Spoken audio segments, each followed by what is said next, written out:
possible pasabog. No? I mean, there's also the issue of legacy. What will this administration leave as legacy? No? It's a very, very strong position on the West Philippine Sea, which is very popular with our kababayans. Maybe he has to say something more about that, especially after all these skirmishes there. A third, of course, is to focus on larger allocations for health and education, as we all hope and expect the president will make that. If he focuses on that, no, I think then it will be a meaningful SONA for us. Right. And for Ms. Domini, aside from health, education, and inflation, what are the other things na inaasahan po natin marinig na I think will somehow give more meaning dito sa SONA ni Pangulo? Yes, I think for me, maybe jumpstart infrastructure spending. Okay. So yun yung huli eh. So not just governance issue, pero what will we do ngayon? You have a new DBM secretary, diba? Nagkaroon ka ng mga bagong DPWH secretary last year. So ano yung mga pwedeng matapos in the last 2 years? Ano yung pwedeng ma-start? Kasi it's just 2 years now eh. So ano yung mga projects na to? Diba? May mga naka-line up tayo, MRT7, Yes. Trial ng subway. Yes. So ano pa yung mga pwedeng matapos for these 2 years? Kasi that will leave a legacy for the president. Yung isa pa is actually not just infrastructure spending, is there gonna be support for the middle class? So merong mga usapan, may mga proposals, for example, to increase the threshold dun sa tax exempt sa income, di ba? So may magiging support pa sa middle class. Kasi we know nagbibigay talaga ng mga ayuda, social protection spending. But I think the president has heard a lot of the yung mga hinanaing ng middle class. So meron ba magiging support that will actually improve lives, it will actually spur growth also. So yun yung siguro 2 things na inaabangan ko for the SONA. Prof. Ranjit, this is something that I'd like to call to mind rin kanina. Sinabi dun sa isang report that we spend over 700 million for rehab and sa mga sakuna, sa lahat ng mangyayari sa banta ng climate change. What do you think is the problem here? Kasi I know we have some of the most comprehensive environmental laws sa bansa. Do you think it's a matter of national will? Do you think kailangan natin to take part as citizens sa country? Ano po yun? I think it's all of that, no? And I agree with what Madam is saying about we should reinvest in the middle class, no? One of the key things that this administration was able to sustain and maybe hopefully build on and strengthen is really the adherence to democracy. Now, we talked about governance. We haven't really talked about how free a society we are now. Yes, we're far from where we're supposed to be. But going back to what you said, good governance, sustaining democracy is not just the work of the president. It's everybody's job. Diba? And I guess I hope that the SONA will emphasize that what we do as individuals, as citizens, is actually far more important than anything government does. And if the SONA and the president can remind us that there needs to be a whole-of-nation approach in solving our problems, I think that's also going to be worthwhile to emphasize, because some of the problems, I think, the president can solve by himself or by this administration. A lot of it will require the private sector, the civil society to engage, to collaborate, and to take part in providing solutions. Okay. For Ms. Domini, sa kabila po ng mga pandaigdigang hamon tulad ng geopolitical tensions, mataas na energy prices at pagbabago sa global economy, gaano po katatag ang ekonomiya ng Pilipinas sa ngayon? Sige, so sinabi ko kanina na mga 5 to 6% Yes. GDP, kayang-kaya natin yon. I think ito yung, kunyari yung 4.4 last year, if the government actually just spent pareho noong 2024 in infrastructure, our estimate is that it's gonna be 5%. 5% yung naging 4.4%. So it's really, sitting down, making sure that projects are in place. Ito dapat mga ready projects already that we can spend on para magamit natin. Yung isa nga ang gusto ko lang din i-mention, meron din mga maliliit na bagay. Kunyari, yung travel natin, ang laki ng jump actually nung nag-e-visa, yung pwedeng pumasok ng mga Indians, Chinese, ang laki ng jump ng tourist arrivals natin. So maliliit na bagay na ganun actually could help a lot. This administration, 2 2 years, I think we should focus on ease of doing business, on making sure yung mga small things na hindi naman, kumbaga, nakakakuha ng headline, yun yung mga maliliit na bagay. As sinabi nga ni Sir kanina, di ba? Yung dun sa, in terms of yung pagkuha ng permit, yung mga ganun, na mga na mga nararamdaman ng mga tao, yun yung important for the last 2 years, I would say. Okay. Ma'am, from economic standpoint, do you think yung mga ghost projects, yung mga flood control projects na in-expose ni PBBM, do you think na ipagpatuloy na lang yun or do they have to come up with new projects? I think cost-benefit analysis yan. If hindi kailangan itong mga projects na to, i-scrap na natin, mag-concentrate tayo dun sa mga bagong projects or mga projects na makaka-contribute sa economy. Okay, I have a very interesting question, no?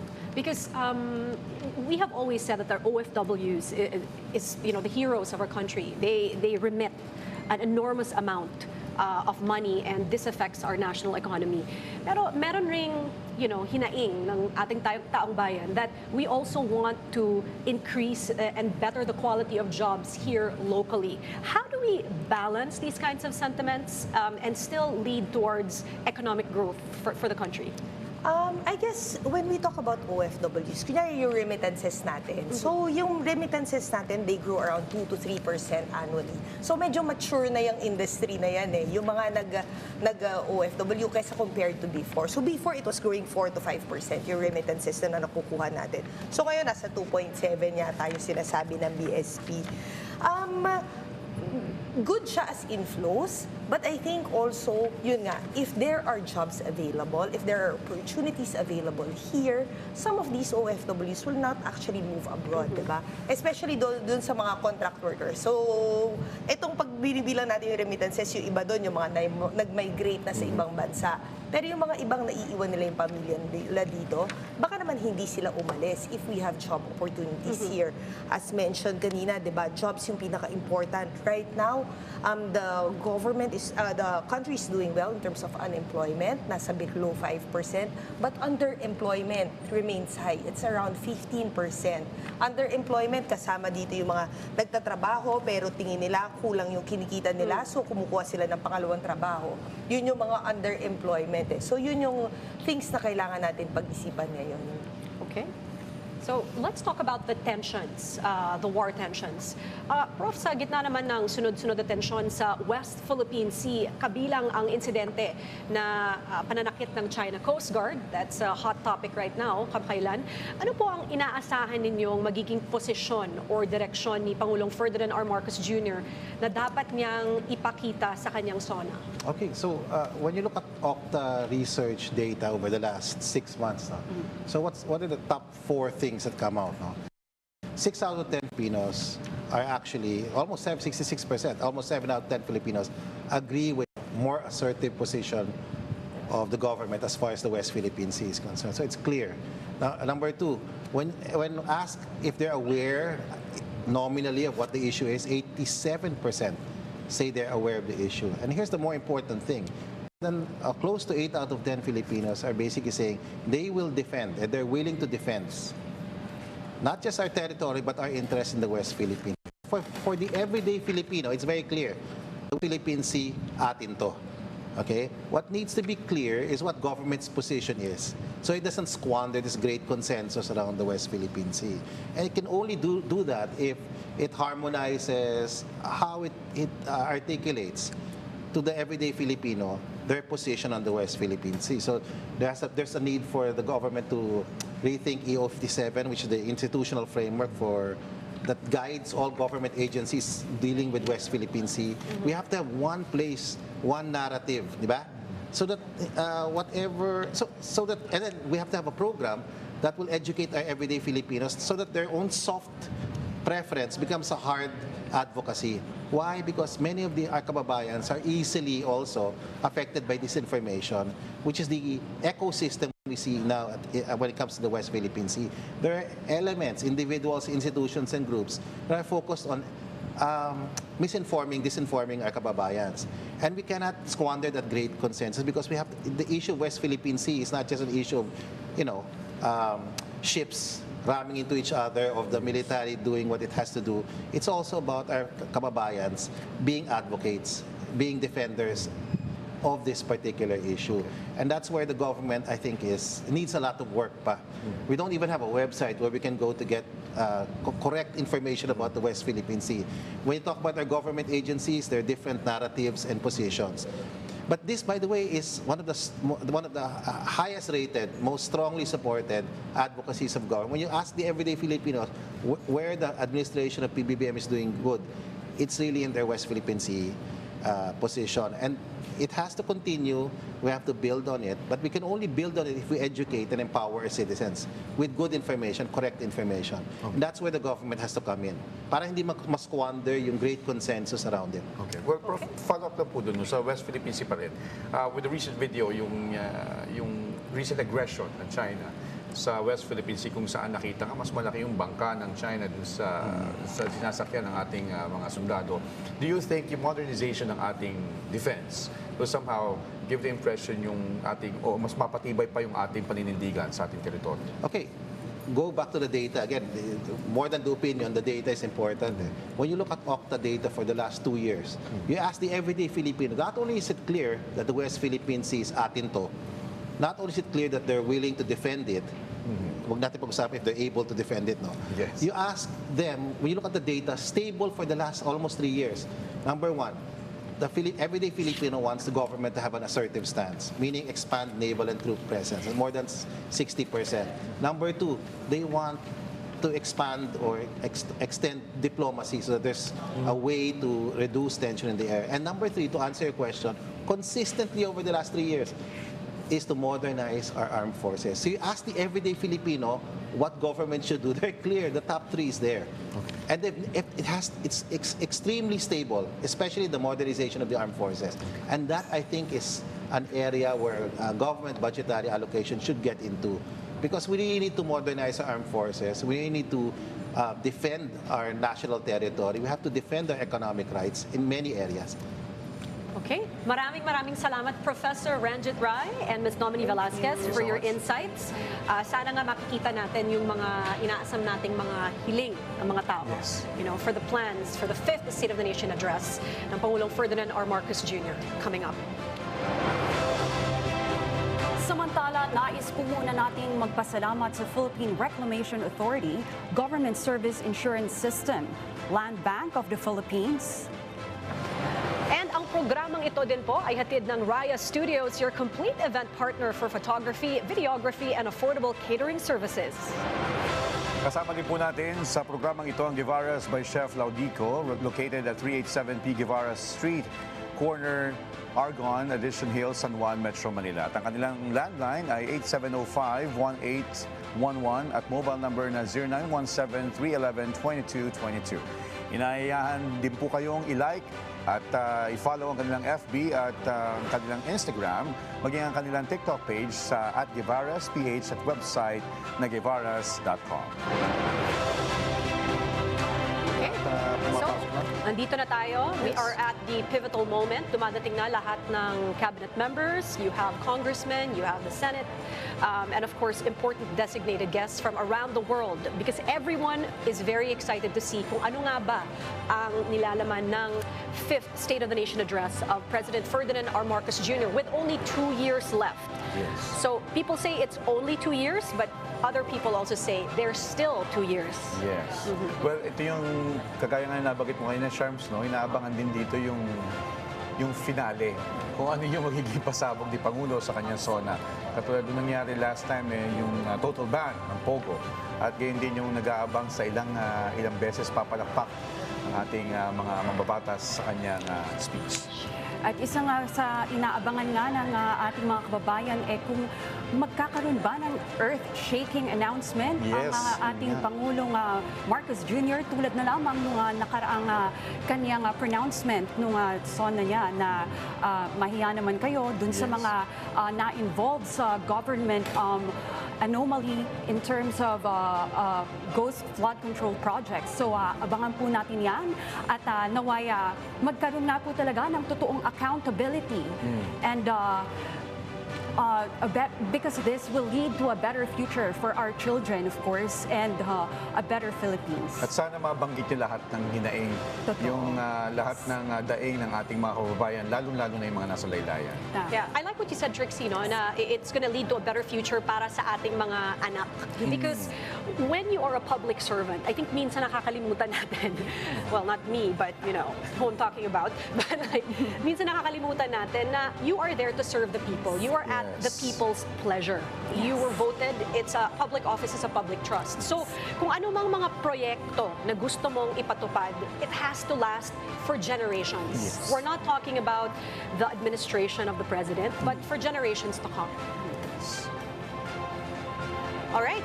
So I'm just wondering, we have asked, you know, si Professor Ranjit Rai and Ms. Dominique Velasquez kung ano ang gusto nilang marinig. How about you, Joshua? What are some of the things, mga issues na gusto mong marinig and ma-address ni President Ferdinand R. Marcos Jr. sa SONA niya? On a personal note, yung accountability gaya na banggit ni Trixie, mapanagot yung mga dapat mapanagot at magkaroon ng hustisya lalo na dun sa kaban ng bayan dahil yun nga, kagaya nga na nabanggit mo din, Charms, no, ang taong bayan nag-upo sa kanila dyan, so dapat sila rin ay managot kung sakasakali man nga mapatunayan na meron silang pananagutan dun sa mga anomalya na inilantad ng ating mismong Pangulong Ferdinand R. Marcos Jr. How about you, Trixie? The same.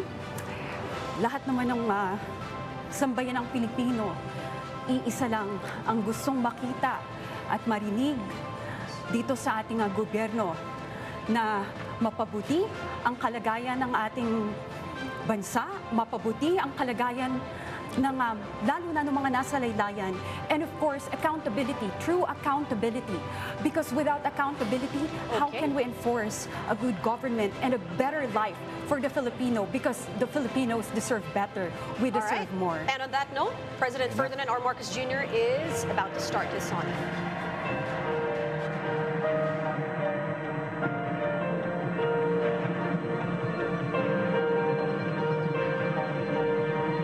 Huwag tayong matakot. Huwag tayong titiklop. Huwag tayong mawawalan ng pag-asa.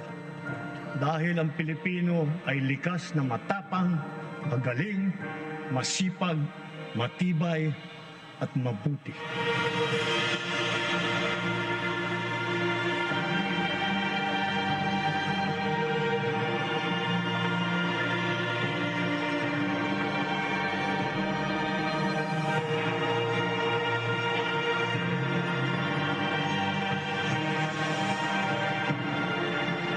Mga kababayan, tayo ito. Tayo ang bagong Pilipino.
Ladies and gentlemen, the President of the Republic of the Philippines, His Excellency Ferdinand R. Marcos Jr.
On the part of the Senate, the joint session is called to order. On the part of the House of Representatives, the joint session is called to order. Please rise for the singing of the Philippine National Anthem to be led by the Philippine Charity Sweepstakes Chorale. Bayang magiliw, pelas ng silanganan, alam ng puso, sa dibdib mo'y buhay. Lumang hinirang, duyan ka ng matitig, sa manlulupi, di ka pasisiil, sa dagat at bundok, sa langit mong bukay, ang tulad, paglayang minamahal, ang isang ng watawat mo'y tagumpay na nanginignig, ang bituin at araw niya kailan pang may di magdidilim, lupa ng araw na ating magsinta, buhay ay langit sa piling mo, aming ligaya naman may mga api, ang mamatay ng dahil sa'yo.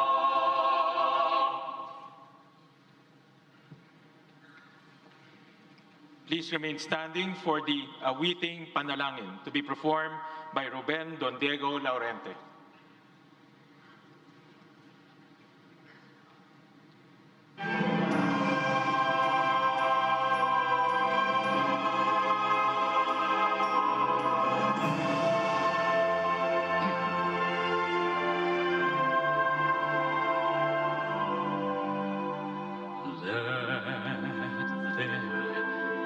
Be peace on earth, and let it begin with me. Let there be peace on earth, the peace that was meant to be. With God as our Father, brothers all are we. Let me walk with my brother in perfect harmony. Let peace begin with me. Let this be our moment now.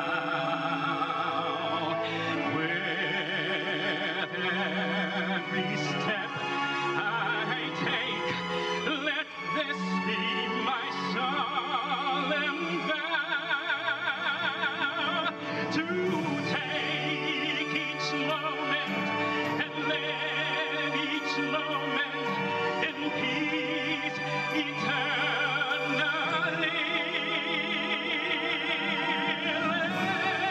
Let there be peace on earth, and let it begin with me.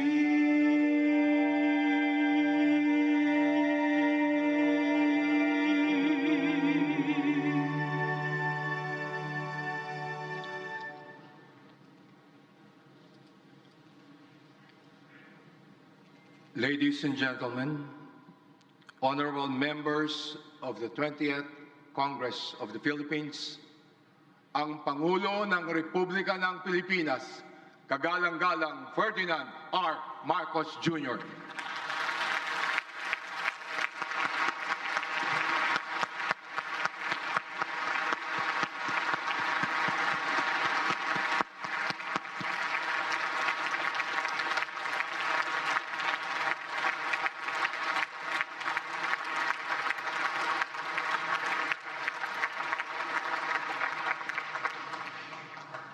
Former President Gloria Macapagal Arroyo, Senate President Sherwin Gatchalian, and honorable members of the Senate, House Speaker Faustino D. III, and honorable members of the House of Representatives, Chief Justice Alexander Gesmundo, and honorable justices of the Supreme Court, His Excellency, the Most Reverend Charles John Brown, and esteemed members of the Diplomatic Corps, Executive Secretary Ralph Recto, and honorable members of the Cabinet, First Lady Luis Araneta Marcos, other distinguished guests, ladies and gentlemen, good afternoon.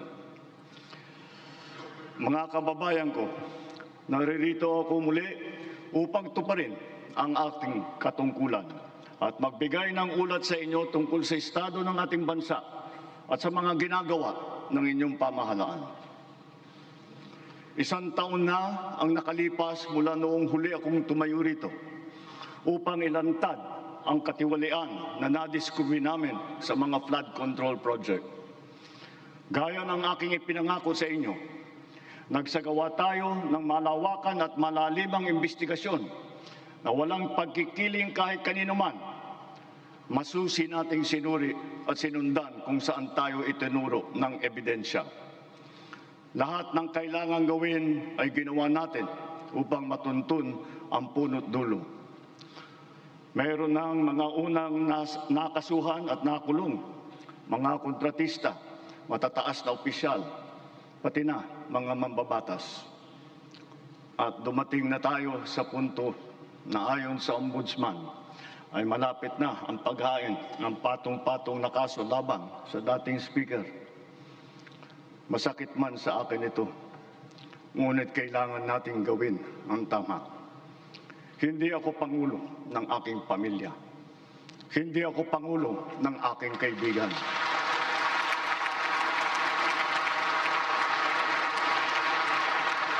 Ako ay Pangulo ng Pilipinas at ang tungkulin ko ay sa inyo, ang aking mga kapwa Pilipino.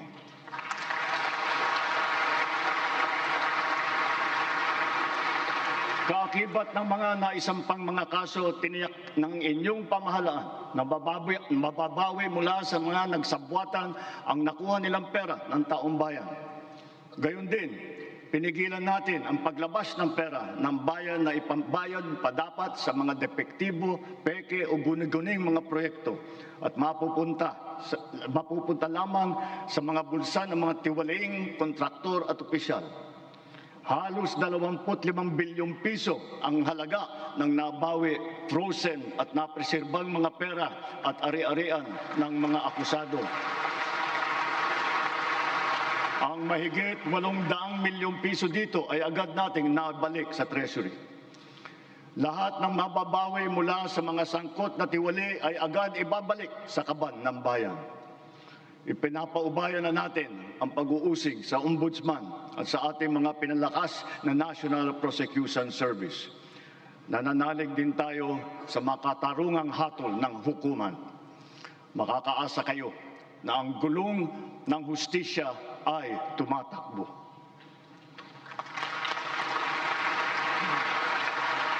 Sa kabila ng mga kaganapang ito, kailangan natin umusad tungo sa pagbabago.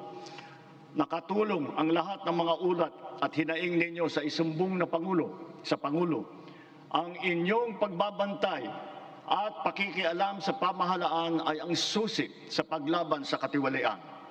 Ang reforma sa DPWH ay nagsimula na. Nagpasok tayo ng mga bagong graduate kasama ang mga tuwid at mga asahang mga job order at contract of service. Bukod sa mga flood control project, lahat ng mga proyekto ay sinuri at tiniyak na talagang kinakailangan at maayos mula sa plano, presyo hanggang pagpapatupad.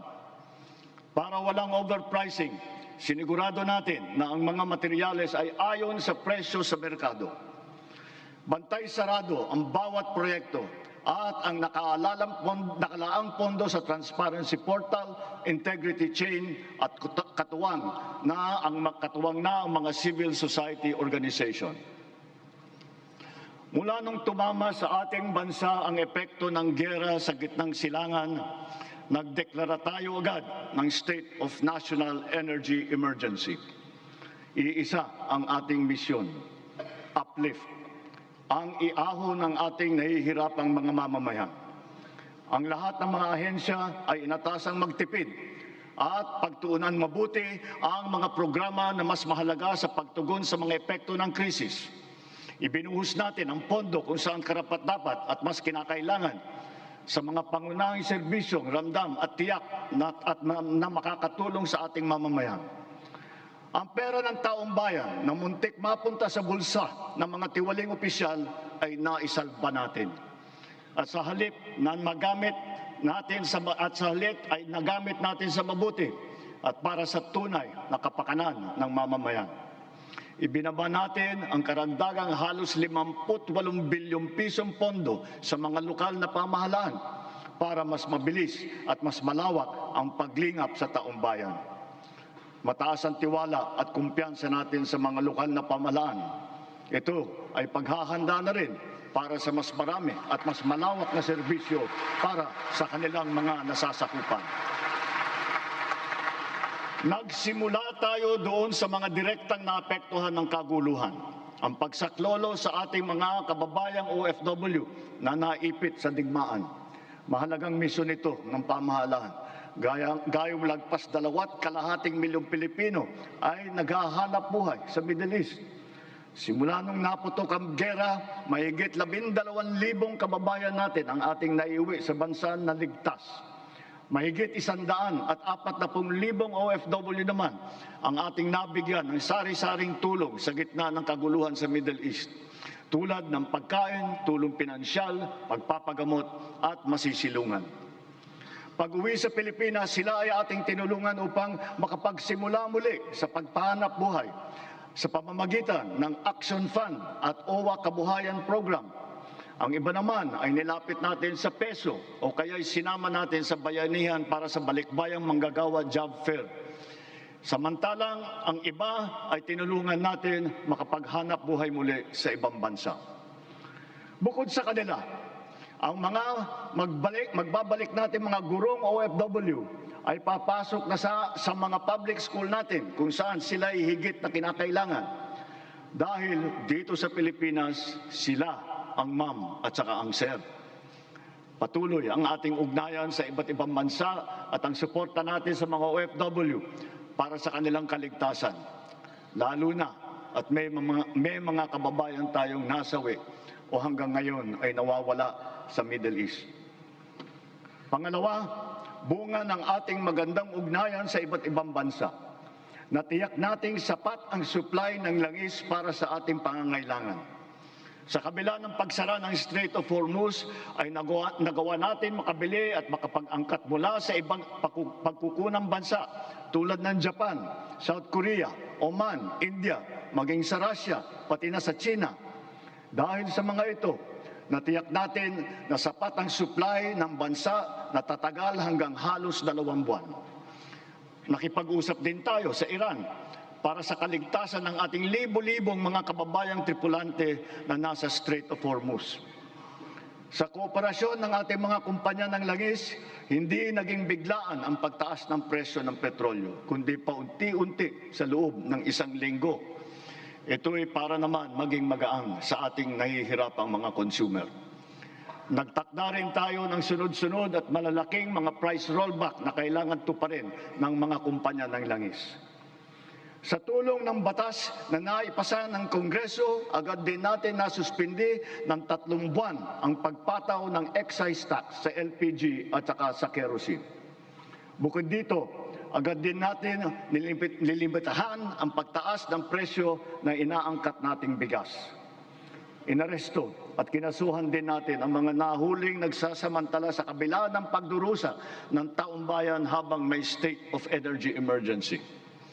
Lahat ng posibleng gawin para mababa ang presyo at mapabagal ang pagtaas nito, ginawa natin.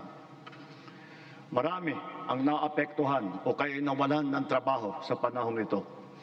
Kaya tuloy-tuloy ang pagsasagawa natin ng mga job fair sa buong bansa.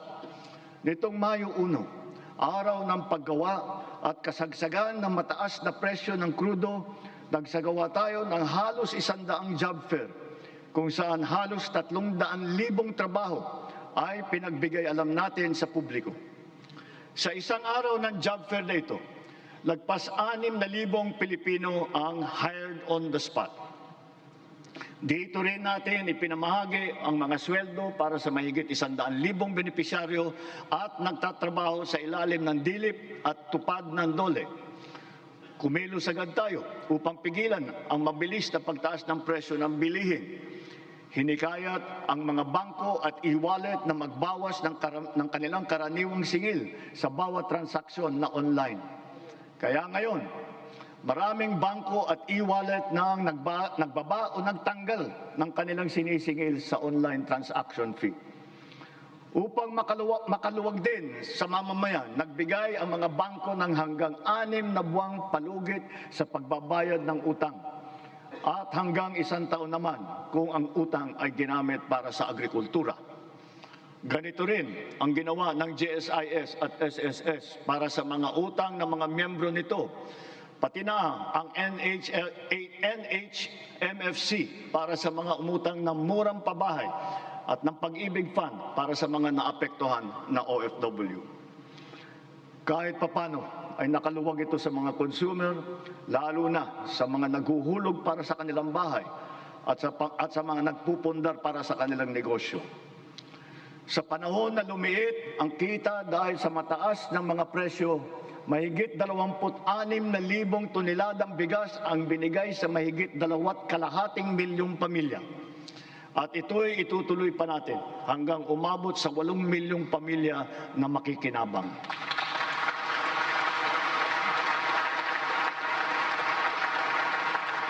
Patuloy pa rin ang programang Benteng Bigas Meron Na. Ito'y nakakapagbigay ginhawa sa mahigit 12 milyong Pilipino sa buong bansa. Ang mahigit 800 nating kadiwa ay nasa buong Pilipinas ay sabay pa rin nakakatulong sa mga namimili at sa mga magsasaka at mangingisda na direktang nakakapagtinda ng kanilang mga produkto. Nagbigay din tayo ng suporta sa halos 2 milyong magsasaka at mangingisda sa kasagsagan ng mataas na presyo ng langis sa ilalim ng Presidential Assistance to Farmers, Fisherfolk and Families o yung tinatawag na PAF.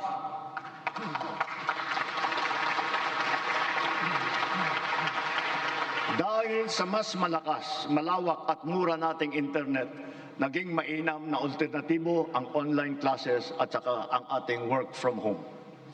Mataas ang presyo ng ating kuryente, lalo na ngayong Hunyo, dala pa rin ng mataas na presyo ng krudo at paglakas ng dolyar.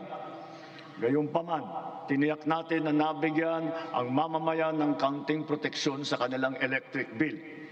Ipinag-utos natin ang agarang pag-refund ng mga kumpanya ng kuryente na may sobrang nasingil sa mga customer nito.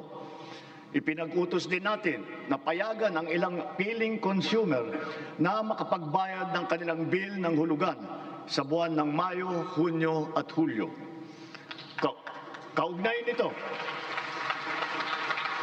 Kaugnay nito, pansamantala nating pinagbawal ang mga pagputol ng linya habang hinuhulugan pa nila ang kanilang bill sa mga buwang ito. Para sa ating mga micro-entrepreneur, ipinatupad natin sa BIR sa ngayong taon ang one-time tax abatement. Layunin nito na makapagbigay ng kaunting ginhawa sa mga nalugi o kaya lumiit ang kita dala ng hirap ng panahon. Ang sektor ng transportasyon ang pinakamatinding tinamaan ng epekto ng krisis. Super, operator, pasahero, manggagawa o negosyo man. Lahat ay umaray sa matarik na pagtaas ng presyo ng produktong petrolyo. Ngunit hindi natin kayang hayaan tumigil o maantala ito dahil ito ang nagsisilbing piston ng ating ekonomiya. Ang mga super ay natulungan ng cash relief mula sa ating programang AIX. Mayroon din 10 piso kada litro na diesel subsidy para sa mga pampasaherong jeepney at UV Express upang may dagdag na pangkarga. Bukod pa rito, mahigit 1,800,000 nagpapasada ang nahandugan din ng tulong ng AIX. Para naman sa mga pasahero, nagkaroon ng mga libreng sakay kung saan sinigundahan pa ng ilang mga ahensya ng pamahalaan gamit ang kanilang mga sasakyan. Humalili rin ang DA sa paghatid ng mga kargamento ng produktong agrikultural sa mga sentro ng kalakalan sa buong bansa. At para lalo pang makatulong ng sabay sa tsuper at pasahero, binuhay natin ang service contracting program para sa pampublikong bus at ang ating mga jeep. Sa ilalim ng sistemang ito, ang kwalipikadong operator o driver ay nakakakuha ng karagdagang kita sa bawat kilometrong tinakbo sa pagserbisyo ng mga pasahero. Sa panig naman ng pasahero, kung hindi man libre ang sakay, meron silang 20% na discount sa pamasahe. At ang diskwentong ito ay dagdag pa sa karaniwang 20% discount para sa mga estudyante, sa senior at saka sa may kapansanan. Ibig sabihin, para sa ating mga priority passengers, 40% ang kabuuang diskwento nila sa pamasahe.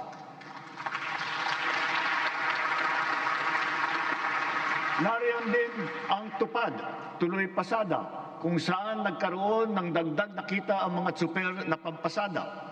Sa mga programang ito pa lang, milyong-milyong Pilipino, driver man o pasahero, ang nakaramdam ng kaunting ginhawa sa kanilang mga biyahe araw-araw mula nang ito'y nailunsad.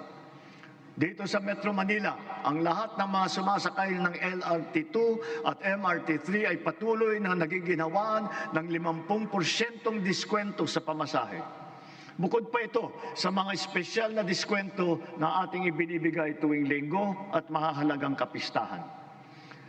Sa ating mga paliparan at pantalan, pansamantala nating binaba ang sari-saring mga bayarin sa paggamit ng mga pasilidad, gaya ng terminal fee, landing and take-off fee, harbor fee, anchorage at berthing fee, pati mga storage fee. Halimbawa, sa Cebu Port, naging libre ang terminal fee. Sa mga paliparan naman,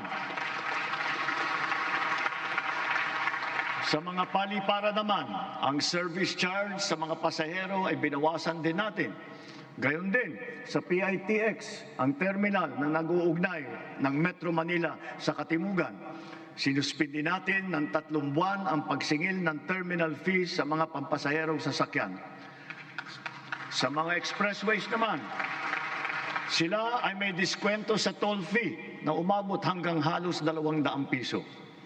At kapag ang kargamento naman, ay pagsakay ng RoRo ay produktong agrikultural at sangkap ng pagkain, binaba natin mula 500 ang terminal fee. Ngayon, piso na lang ang sinisingil sa kanila. Sa pagdaan naman nila sa mga expressway, libre ang toll fee ng mga truck na accredited ng Department of Agriculture. Dahil sa lahat ng mga pinatupad na ito, milyong-milyong Pilipino ang kahit papano ay direktang nakaramdam ng tulong sa panahon ng mataas na presyo ng petrolyo.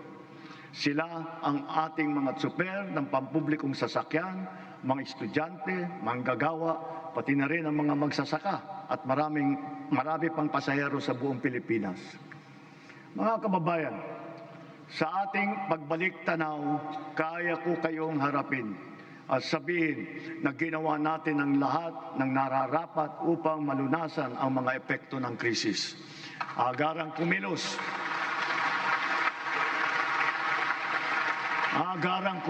ang buong pamahalaan upang tumulong sa mamamayan. Sa katunayan, tayo pa ay hinahangaan ngayon dahil sa bilis, liksi at pagiging aktibo ng ating pagtugon. Libuang buwan mula sumiklab ang digmaan, ramdam pa rin natin ang bigat ng mga epekto nito sa ating bansa. Hanggang kailangan, asahan ninyo na hindi titigil ang pagsuporta ng pamahalaan.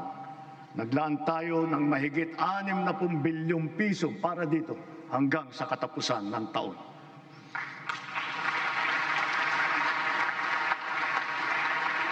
Ang pondo na naisalba natin na balak ibulsa ng mga tiwaling opisyal ay sa taong bayan natin ibinubuhos. Ngayon ipipihit natin ang mga programa sa mas nangangailangan nating kapwa Pilipino para naman mas malawak at mas marami ang maaabot ng tulong. Layunin natin matulungan ang 3.2 milyong benepisyaryo ng 4Ps at walang gutom program ang 1.5 milyong minimum wage na manggagawa ng miyembro ng SSS at ang 2.5 milyong kababayan nating mahirap na hindi pa naging benepisyaryo ng programang pang-ayuda ng pamahalaan. Nariyan pa rin ang nakaabang na pagsuporta natin para sa sektor ng transportasyon, agrikultura at mga OFW na apektado ng kaguluhan. Kung susumahin, mahigit 7.5 milyon pamilya na lubos na nangangailangan ang matutulungan natin sa mabigat na kabanatang ito. Ngunit, hindi natin kaliligtaan ang ating mga manggagawang Pilipino, lalo na ang mga middle class, pati na ang mga maliliit na negosyo. Alam natin na sila rin ay nabibigatan sa epekto ng krisis. So to ensure the continued progress of the middle class amidst the lingering effects of the crisis, we will pursue tax relief measures that promote growth, that generate revenue, and advance equity towards socio-economic sustainability. Kaya bilang natatanging proteksyon sa kanila at para mas mapakinabangan nila ang pinaghirapan nilang kita, nananawagan ako sa Kongreso upang maipasa ang batas na magbibigay ng bahagyang ginhawa para sa ating bayaring buwis. Una, palawakin natin ang exemption sa income tax.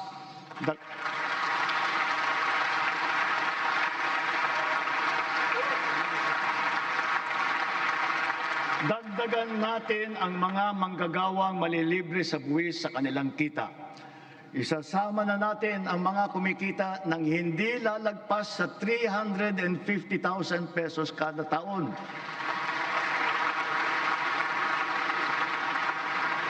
Kasabay nito ang karampatang pagbaba ng income tax ng iba parang manggagawa.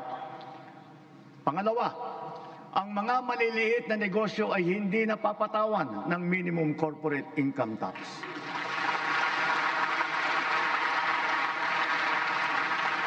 Pangatlo, para mapanatag ang loob ng taong bayan ang pagbigay ng amnesty para sa mga hindi nabayarang buwis tulad ng income tax, estate at donors tax at value-added tax.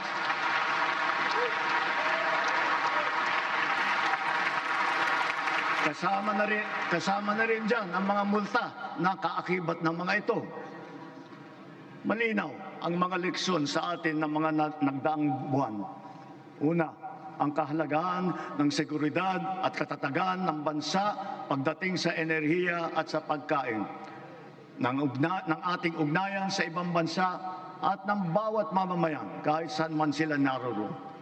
Pangalawa, ang abilidad ng pamahalaan na kumilos agad sa angkop at mainam na paraan.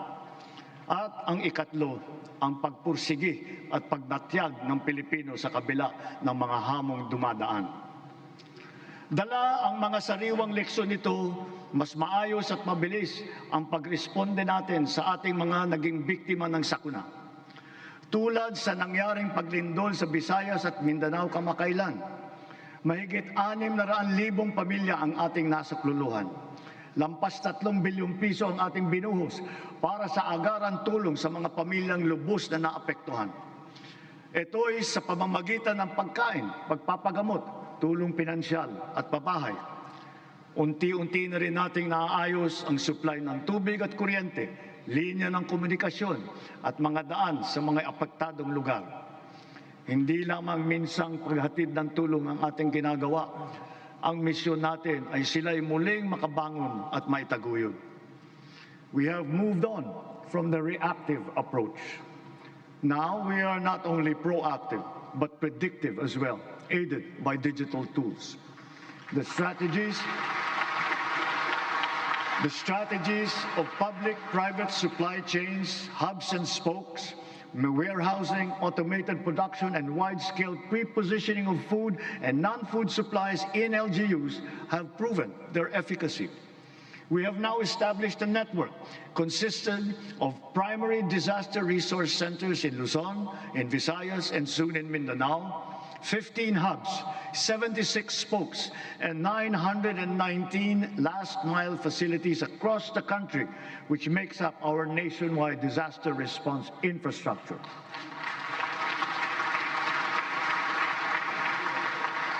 Because of this robust system, delivery of emergency nourishment and relief to target areas is now made possible under 24 hours. Sa panahon ng krisis o kalamidad, handa na ang pamahalaan sa pagpapadala ng mga mobile energy system upang makapaghatid ng emergency power sa mga lugar na nawalan ng kuryente.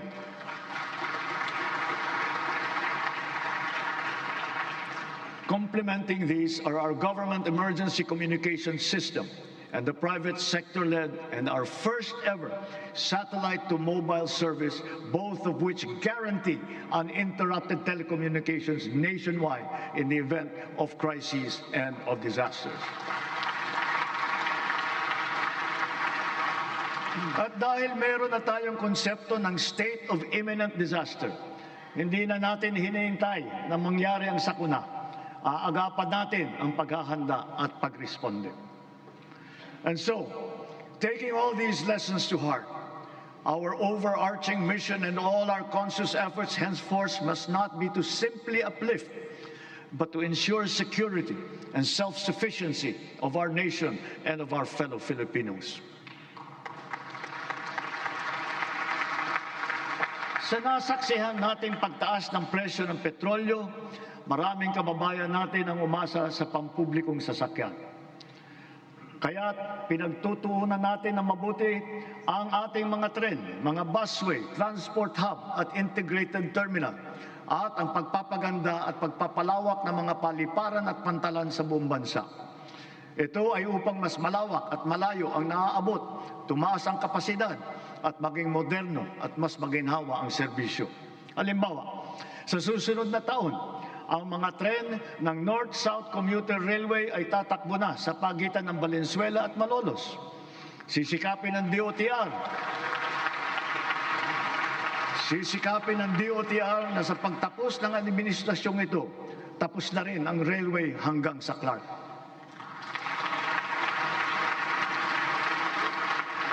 Sa susunod na taon, bubuksan na rin ang 12 stasyon ng MRT-7. Matapos ang halos 3 dekada, may bago ng linya ang MRT na tutulak pa hanggang Sacred Heart sa Quezon City mula sa North Avenue. At balang araw, aabot pa ito hanggang San Jose del Monte, Bulacan.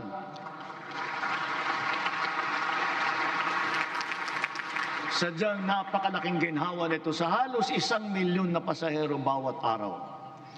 Thanks to the recently enacted Accelerated and Reformed Right-of-Way Act, right-of-way issues are now more quickly resolved, removing the biggest choke point in our mass transit development program. Sa kabilang banda, yung unang bahagi ng Cebu Bus Rapid Transit ay bukas na. At yung nasa Ilocos Norte naman ay ating pasisinayaan sa susunod na taon. Ang mga nag-modernize ng mga sasakyan, lalo na ang mga lumipat sa mga hybrid at electric vehicle, ay hindi nakaramdam ng kurot ng pagtaas ng presyo ng petrolyo. Consistent with our clean energy drive, we have encouraged the adoption of electric vehicles. We have removed all tariffs on EVs until 2028 to bring down market prices.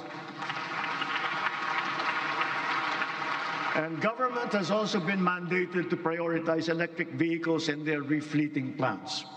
This clean and green policy is two-pronged. It shall also spur growth of our domestic local industries across the EV value chain, specifically those involved in the vehicle assembly and manufacturing of batteries and related spare parts. Mitiin natin na sa pagdating ng 2040, kalahati ng mga sasakyan natin ay EV na. Ang ilang makabagong lab bus at ang articulated bus na gagamitin sa Davao City, mga EV na.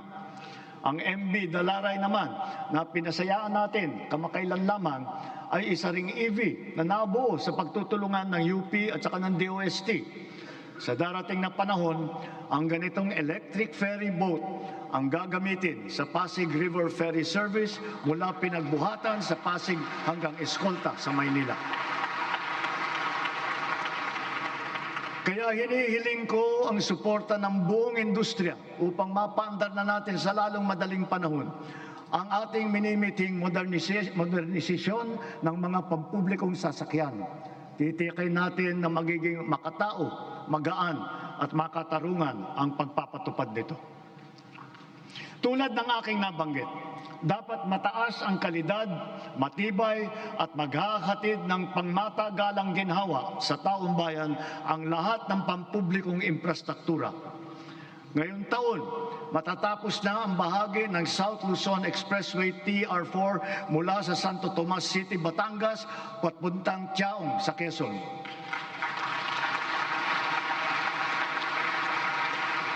Halos 17,000 motorista araw-araw ang makikinabang dito. Ang mga nasirang tulay sa San Juanico sa Eastern Visayas, Cabagan, Santa Maria sa Isabela, Pigatan sa Cagayan, Calbigan at Liloan sa Samar at Panuliran sa Iligan ay kaagad nating naayos at ngayon nagagamit na muli.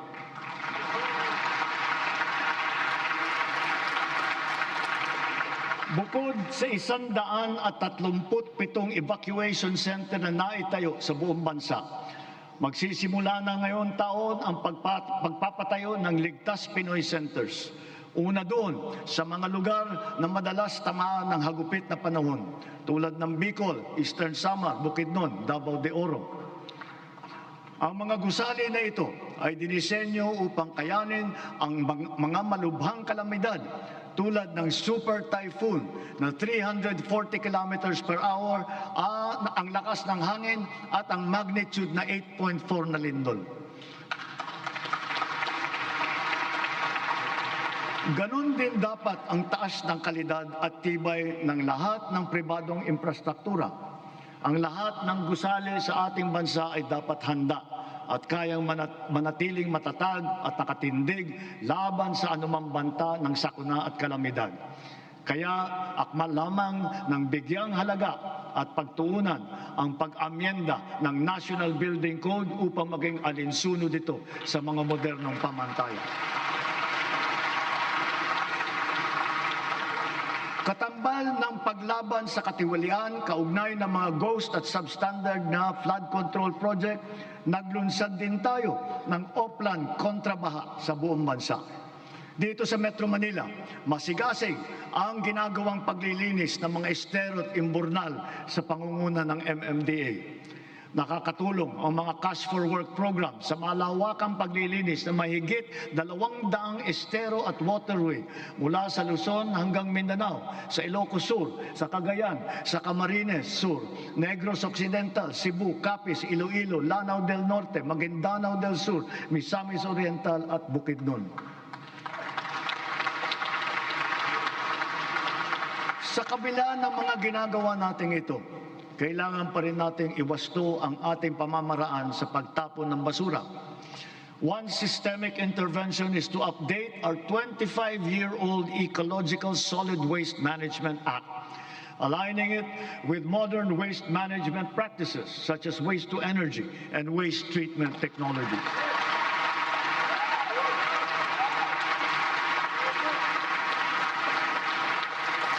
As we recalibrate our solid waste management systems, we can draw inspiration from the solid waste management practices being championed by the MMDA here in Metro Manila, such as waste recovery, processing, upcycling. For example, what used to be the Carmona Sanitary Landfill of the 1990s is now the MMDA Nature Park. And more than a multi-purpose green space, it shall soon be the base of its high-level disaster preparedness training and simulation exercises. Gayon din, ang ating sistema ng agrikultura ay pinapatatag natin upang magarantiya ang ating supply ng pagkain at maipababa ang presyo nito para sa lahat. Ang sari-saring mga programa tulad ng puhunan, farm input, kagamitan, kaalaman, pati na insurance ay tumutulong sa mga magsasaka at mangingisda. Kaya mula noong 2023, patuloy na tumataas ang produksyon ng bansa. Lumalakas ang cropping intensity, dumadami ang ani tulad ng palay, mais, asukal, baboy at manok. Dala ito ng malakas na buhos ng suporta sa sektor. Ang gumaganda at lumalawak na sakop ng infrastruktura at sistema ng irigasyon at tumataas na antas ng mekanizasyon. Nagbubuklod na rin ang mga magsasaka at mangingisda at nabibigyan ng makabagong teknolohiya, binhi at mga pasilidad at kagamitan. Ilan sa mga ito ay ang 145 rice processing system, 3 malaking cold storage facility at halos 40,000 makinarya.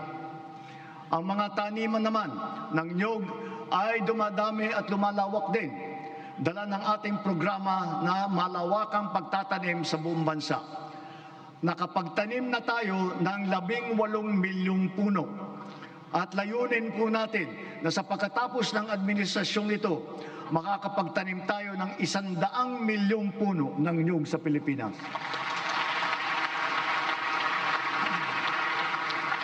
Gagarantihin ito ang tatag ng ating industriya ng niyog hanggang sa mga susunod na dekada.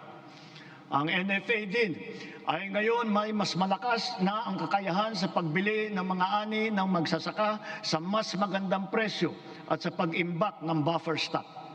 Ang mga sari-saring peste at sakit na nagbabantang manira ng mga inaasahang magandang kita. Halimbawa rito, ang avian flu at saka yung ASF. Kaya tinitiyak ng DA na ang mga magsasaka ay natututo ng mga makabagong kaalaman at mga mainam na paraan sa pag-iwas at paglaban sa mga ito. Gayunpaman, ang insurance ay nagsisilbing mabisang panangga laban sa pagkalugi dala ng pagkawala o pagkasira sa hindi inaasahang pangyayari. Sa nakalipas na 4 na taon, natulungan ang sektor upang mabawi ang halaga ng pinsala sa hanapbuhay na umabot sa 19 bilyong piso halaga na kabayaran. Ang crop insurance gayon ay hindi limitado sa mga pananim. Kasama sa saklaw nito ang mga alagang hayop, palaisdaan, mga gamit at pasilidad, pati sasakyan na pang-agrikultura. Meron ding life insurance para sa mismong magsasaka at mangingisda.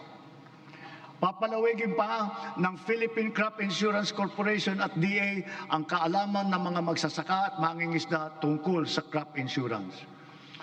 Upang makapagbigay ng kapanatagan sa isipan ng mga benepisyaryo ng agrarian reform, wala tayong tigil sa pamamahagi ng mga titulo sa lupa na ginawad sa kanila. Kaya sa loob ng 4 na taon, lagpas 400,000 titulo na ang suma total ng atin na ipamahagi sa kanila, na may kabuong lawak na mahigit 500,000 hektarya. Tatapusin na natin ang pamamahagi ng mga titulo sa susunod na taon. Marami sa benepisyaryo ang naghintay ng 30 hanggang 60 taon. Ang iba mapalad na nasaksihan ang paglabas ng kanilang titulo. Sa tagal naman ng panahon, yung iba, apo na ang tumanggap. Gayon din, kahalaga sa kanila ang seguridad na hatid ng kalayaan mula sa pagkalubog sa utang. Kaya asahan ninyo, kukumplituhin na natin ngayong taon ang ginagawa natin pagpapawalang bisa ng mga utang ng ating mga benepisyaryo.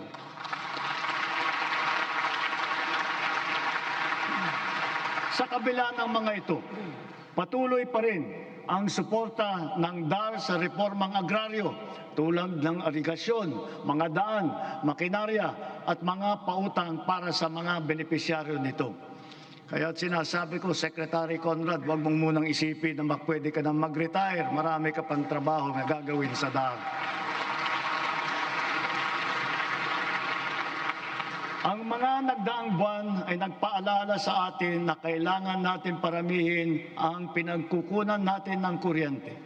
Ito ay isang tanda ng pagiging matatag na bansa. Kaya't kasalukuyan natin binabantayan at tinututukan ang 200 proyekto na matatapos hanggang sa dulo ng administrasyong ito. Ang kabuuang kapasidad ng mga ito ay halos 10,000 megawatt. 45 sa mga ito ay natapos na at 31 ay matatapos ngayong taon. At ang 124 naman ay inaasahang matatapos hanggang sa 2028. Dagdag pa rito, ang mahigit 1,700 megawatt na hatid ng mga proyekto para sa energy storage system na may kakayahang mag-imbak ng kuryente. Karagdagang seguridad ito sa 2028 para sa halos 30 milyong kabahayan at mga industriya sa bansa. Ang mga proyektong ito ay napabilis ng dahil sa mga bagong patakaran at proseso na nagpapadali ng pagnegosyo dito sa ating bansa para sa mga Pilipino at dayuhang negosyante. Ngunit siyempre, mas pinapaghalagahan natin ang mga teknolohiya na hindi umaasa sa inaangkat na krudo na pinapaandar ng mga likas na yaman ng ating bansa tulad ng renewable at indigenous. Bukod sa ilang mga plantang pinapatakbo ng krudo, nakapagdagdag tayo ng mahigit 60 plantang pinapatakbo naman ng geothermal, solar, hydro at wind at saka ng biomass. Because of the extension as well of the Malampaya service contract until 2039, drilling operations once again resumed for the first time in 8 years. What we have uncovered is truly a national treasure. An untapped reserve of 222 billion cubic feet of natural gas, which bodes well for the continuous production of our premier gas field until 2034. To put it in context, 222 billion cubic feet of natural gas is sufficient to power 1.6 million households for the next 8 years until 2034. Inspired by this development, we have already awarded a total of 14 petroleum service contracts in Luzon, Visayas, and Mindanao. By far, this is the highest number of such contracts ever to be awarded during a single term of any president in our history.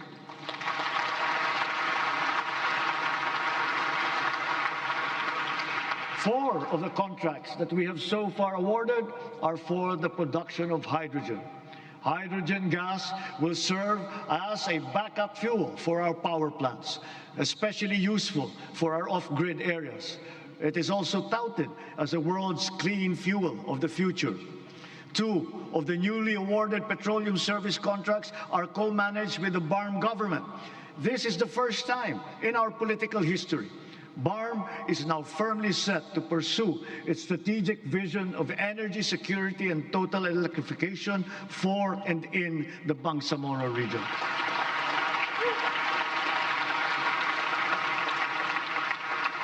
Sa kabila ng mga nailatag para sa ating seguridad sa enerhiya, panatag ang aking loob na kaya nating umangat pa.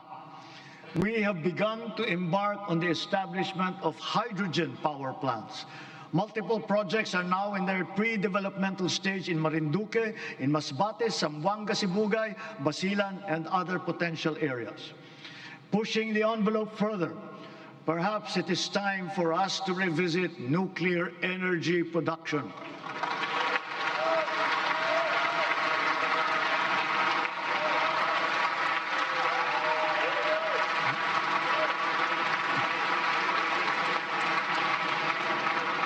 After all, we are already using nuclear energy in the fields of medicine, in agriculture, water filtration, and the upcycling of plastic.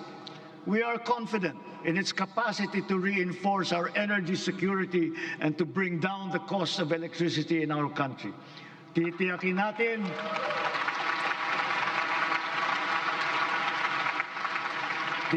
natin ito ay ligtas. Titiyakin din natin may papaliwanag na mabuti sa publiko ang magandang dulot sa atin ng enerhiyang nuklear.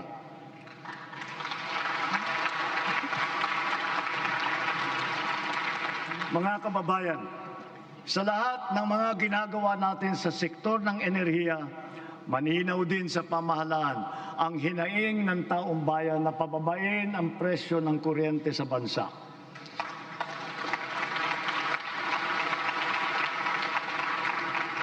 Unang-una, upang maging simple, madali at abot kaya ang pagpapakabit ng solar panel at battery storage system sa kanilang mga bahay, hinihiling ko ang tulong ng Kongreso na maipasa na ang Sariling Kuryente Act. At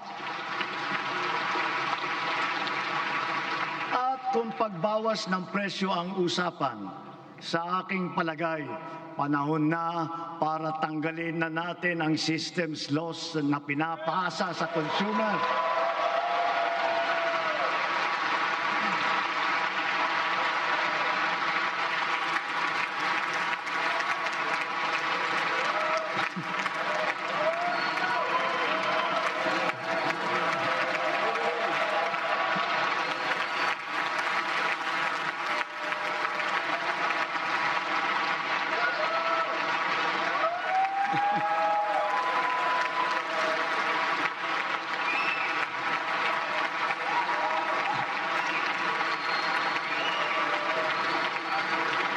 Pinapasa ito sa consumer at kinakarga sa bill na pinapatungan pa ng value-added tax. Hindi naman kasalanan ng consumer kung bakit nagkaroon ng systems loss. Kaya hindi naman tama na kailangan sila pa ang pagbabayarin dito. Therefore, we, the people, we demand for the immediate amendment of the EPIRA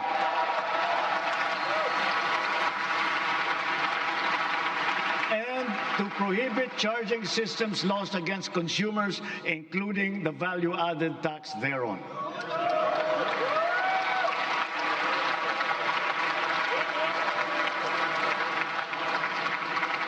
Noong nagsimula ang administrasyon, nilatag na natin agad ang pambansang pulisiya sa social protection floor na magtitiyak na may pangsalo at paglingap sa ating mamamayan, lalo na sa oras ng pangangailangan. Kaya't nariyan ang DILIP at tupad ng DOLE at AIX at Risk Resiliency Program ng DSWD para magsilbing pantawid sa anumang krisis na pinagdadaanan sa pamamagitan ng pansamantalang hanap buhay o di kaya'y tulong pinansyal. Ngunit, mas mainam pa rin ang pangmatagalang seguridad ng makukuha mula sa matatag na trabaho. Maraming trabaho ang hatid ng ating lokal na industriya na patuloy natin pinalalakas. Kasabay ng seguridad na dala ng matatag na trabaho ang SSS, GSIS at Pag-ibig Fund, nagsisilbing proteksyon para sa mga manggagawang Pilipino. Katuwang ang mga ahensyang ito, nakakaipon ang manggagawang Pinoy para sa kanyang pagtanda at sa pagretiro. Nakakatulong din ito sa panahon ng kagipitan, kalamidad o krisis sa buhay. Bukod pa riyan, daan ito upang makapagpundar para sa sariling buhay tulad ng mga abot-kayang pabahay sa ilalim ng ating 4PH program.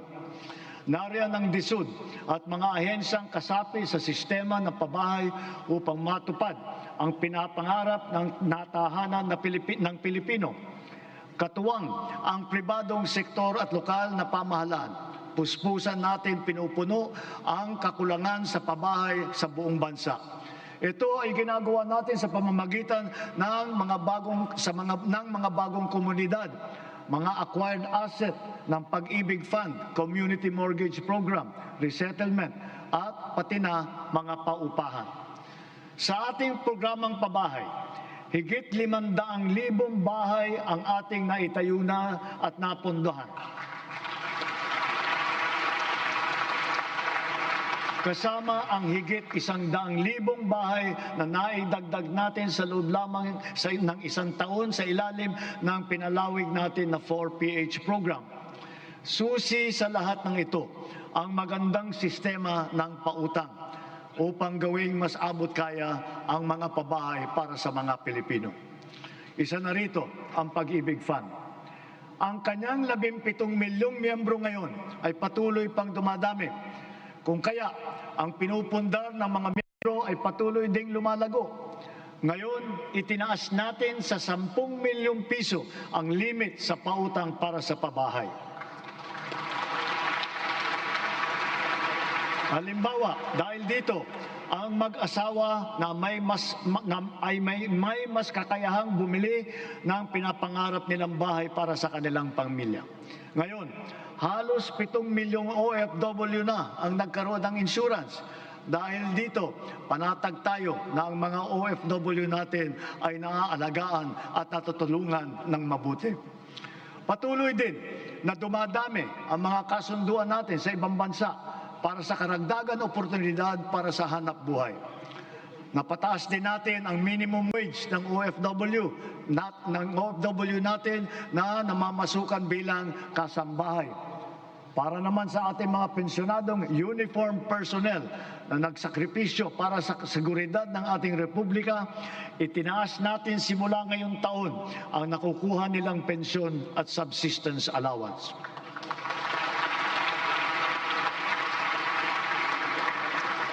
Bilang dagdag tulong naman sa mga pensyonado ng SSS, pinaaga natin ang 10% pagtaas ng kanilang pensyon simula Hunyo na dapat sana ay nakatakda pa sa Setyembre. Mula nung nag-umpisa ang administrasyon, humigit kumulang 44 na milyong Pilipino na ang protektado ng SSS. Mahigit 80,000 sa kanila ay mga tsuper, mga tendero, tendera, gig worker, mga job order at contract of service at iba pang mga nasa informal na sektor.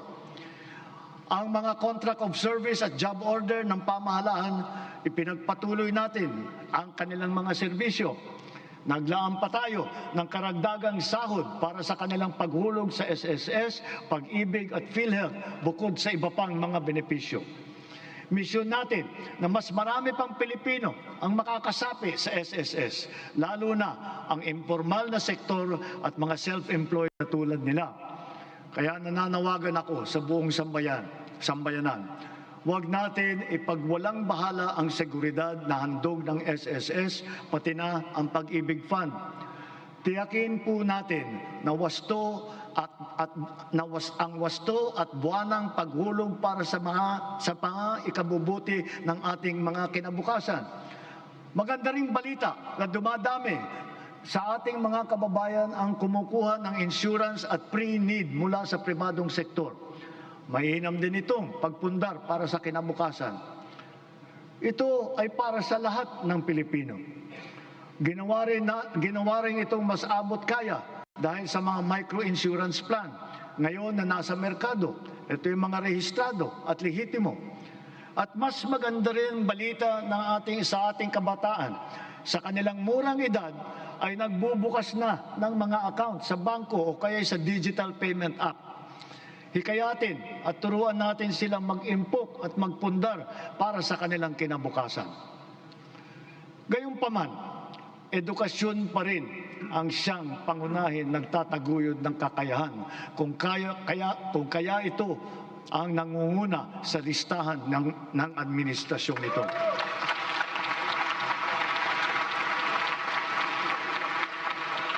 Sinisimulan natin ito mula sa pagkamusmus at ito'y dapat tuloy-tuloy at hindi tumitigil.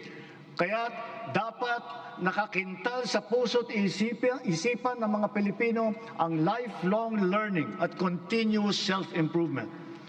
Ang nagdaang mga buwan ay nagpaalala sa atin na mahalaga ang reskilling at upskilling ng ating mga manggagawa. Napatunayan natin ang kakayahan ng mga senior high school graduate natin sa mga isinagawa nating bagong Pilipinas Servisyo Fair nitong Marso. Mahigit 1,200 senior graduate ang naging hired on the spot.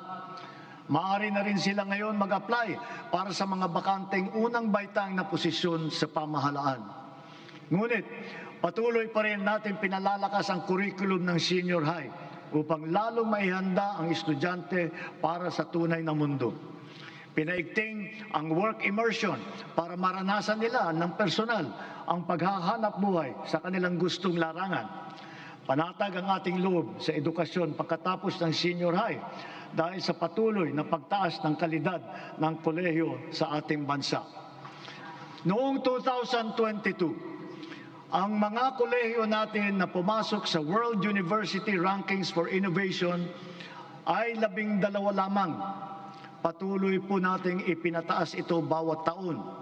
Ngayon, 140 kolehiyo na ang pumasok na sa World University Rankings.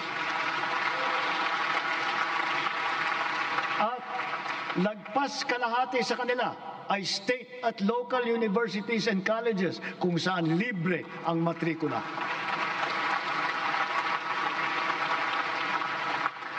Para mahikayat ang kabataan na magtapos ng kolehiyo, ang tanggapan ng Pangulo ay naglaan ng 100,000 piso para sa 5 estudyante sa bawat barangay sa buong bansa. Sila ngayon ang ating presidential scholar. Mabisang pambato rin sa buhay ang mga programa natin sa TechVoc o TVET. Sa ngayon, 81% na ang placement rate ng mga dumadaan sa kursong TechVoc. Halimbawa, sa programang Super Scholar at ang programa Entrepreneur, naturuan ang mga driver na panibagong kaalaman na sa kanilang iba't ibang pangkabuhayan. Sa programa naman ng DOLE at DA, mahigit 10,000 magsasaka at mangingisda sa buong bansa ang matuturuan na rin sa mga bagong kaalaman. Ang TechPro ay nakapaloob na sa senior high at ito'y progresibo o ladderized upang maging tulay sa agarang hanap buhay at hakbang din tungo sa patuloy na pag-aaral at pagsasanay. Maaring gamitin ng isang TVET graduate ang kanyang national certificate bilang pundasyon upang maituloy pa ang pag-aaral hanggang maging ganap itong kolehiyong diploma. Halimbawa, ang electrical installation and maintenance sa senior high, maaring magtuloy sa electrical engineering balang araw. Ang caregiving, pwedeng ituloy sa nursing.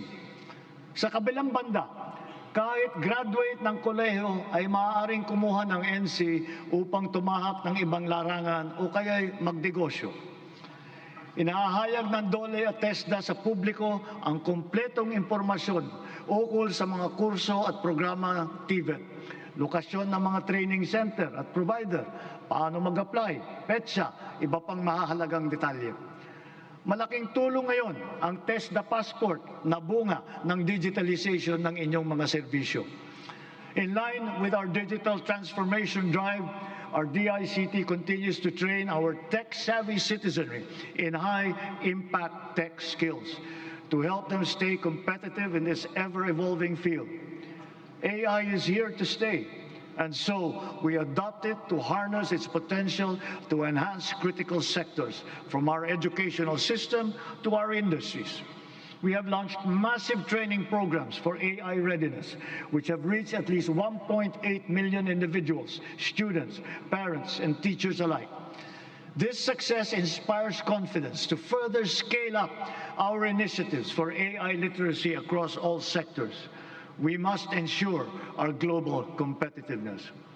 Within and beyond the academe, we must inculcate in our youth the virtues of critical thinking, innovativeness, creativity, as well as the ability to find solutions to problems. Our targeted scholarships and funding grants are all aimed to encourage these trailblazing traits. Contests such as Young Creative Challenge, the NICE, and the Philippine Innovation Awards recognize their talent and their hard work. At the same time, we have to do more to protect our children. We must protect them from the harmful influences and forces that exploit their vulnerability. The corrosive influence of fake news, the unfettered exposure to pornography, even to minors, the constant depiction of casual violence, and the toxicity and hate culture pervasive in social media. These pernicious influences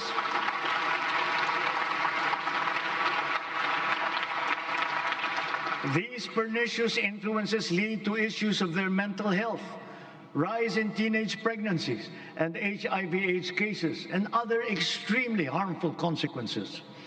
We must all assume a community responsibility for our young people's protection. Ang mga nasawi na ating mag-aaral kamakailan, dala ng karahasan at kapabayaan, ay nag-iwan ng malaking puwang sa kanilang pamilya at mapait na aral din para sa ating lahat. Sa mga magulang at kaanak ng mga nasawit at nasaktan dahil sa nangyaring karahasan sa mga paaralan, tanggapin po ninyo ang aming taimtim na pakikiramay. To the parents of Chris Lawrence Fabian, Joyancy Separa, and Ayesa Nicoldazo, we are all so very proud of the unflinching bravery and heroic virtue that you have instilled in your children. They are an inspiration to us all. Their courage and their selflessness, true Filipino qualities, are the virtues that these trying times call for. Kailangang mamulat ang buong lipunan at akuin ang responsibilidad. Pag-ibayuhin natin ang ating paggabay at pag-aruga sa ating mga kabataan. Magkakasama tayong lahat sa misyong ito. Ang pamahalaan, pamilya, paaralan, simbahan, industriya, komunidad. Tatayo ang paaralan bilang pangalawang tahanan para sa kanila. Kaya hinahanda natin ang mga pampublikong paaralan upang tanggapin sila ng bukas palad. Ngayong school year, tuloy ang ating school-based feeding program bilang mabisang suporta sa pag-aaral. Sa programang ito, mapapakain natin ang mahigit 4.5 milyong kinder at grade 1 at mga mag-aaral na grade 2 at pataas na mga lubos na nangangailangan ng nutrisyon. Magtutulungan ang lokal na pamahalaan, ang barangay, PNP, DepEd upang palakasin ang seguridad sa paaralan. Siniguro ng DepEd na nakahanda, gumagana at alam ng lahat ang mga mekanismo at proseso sa pag-ulat, sa pagtugon sa mga insidente ng bullying, pati na sa mga iba't ibang emergency. Hindi hinahanda rin natin ang ating mga principal at guro upang mamagitan sa pag-ayos ng anumang hindi pagkakaintindihan ng mga estudyante. Sa tulong ng unang batch ng 10,000 school counselor associates na ipapasok natin sa mga pampublikong paaralan, ang mga anak natin ay meron ng malalapitan para sa angkop na payo sa anumang mabigat na pinagdadaanan sa kanilang isipan.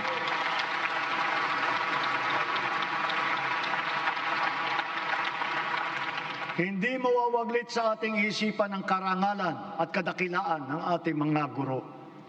Pinangako ko noong nakalipas na SONA na walang magre-retirong guro na Teacher 1. Ngayon, mahigit 80,000 guro at school head sa pampublikong paaralan ang na-promote gawa ng ating expanded career progression.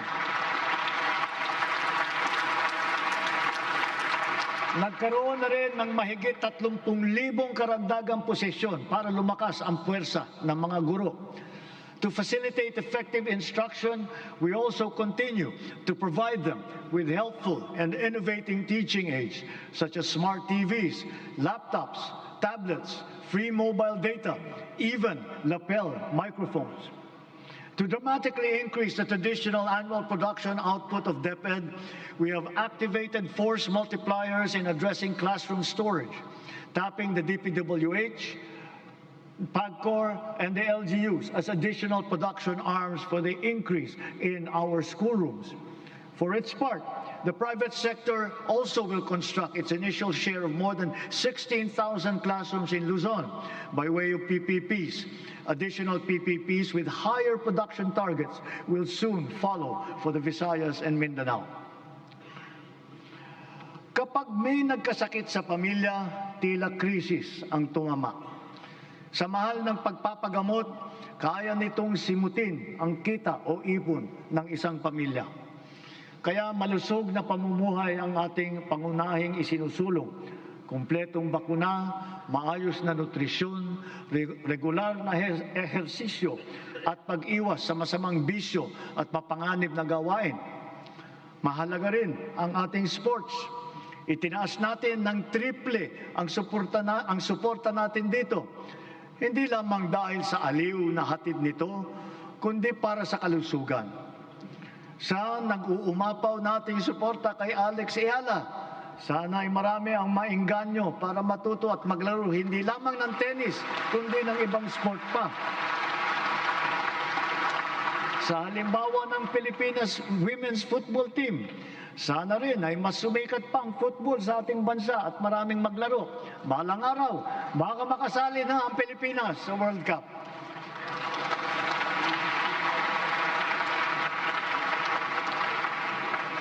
Ang ating sistema ng universal healthcare ay ang pangunahing seguridad sa kalusugan ng bawat Pilipino, katuwang ang DOH at saka ang PhilHealth. Daig ng maagap ang masipag. Ito ang layunin ng ating YAKAP program. Ilayo ang Pilipino mula sa sakit at tugunan ng maaga ang nagbabadyang karamdaman. Sa taong ito, 4.5 milyon na ang nakapagpatingin mula sa 25 milyong Pilipino nakarehistro sa programang ito. Hangad natin, mas maraming klinika pa ang makakasapi sa YAKAP upang mas marami pa ang pagpipilian ng ating mga mamamayan. Sa kaugnay nitong gamot program, ang membro ng PhilHealth ay makakakuha ng kailangang gamot mula sa mahigit 2,000 accredited na provider. Ang bawat membro ay may benefit limit pa na 20,000 piso kada taon. Ngayon, 75 na ang mahahalagang gamot na kasama sa listahan ng programang ito. Meron diyang antibiotic laban sa asma, alta presyon, kolesterol, para sa diabetes, sa ubo, lagnat at iba pang mga sakit na kadalasang nararamdaman. Sa 7 buwan ng taong ito, mahigit 300,000 kababayan natin ang nakinabang dito.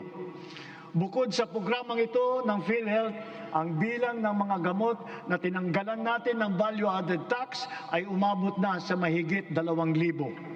Mahigit 700 dito ay laban sa cancer, mahigit 500 ay para sa alta presyon, mahigit 600 naman ay laban sa diabetes at para rin sa mental health. Sa buwis na ito na ating tinanggal, ang side effect dyan ay mas mababang presyo nito sa butika.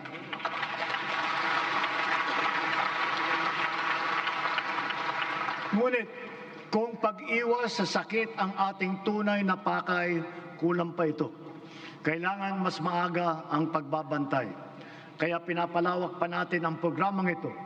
Sa susunod na taon, unti-unti nating isasama ang iba't ibang uri ng blood test at gamot upang mas maagang matukoy at mabantayan ang posibleng sakit sa bato, atay, thyroid at hepatitis B.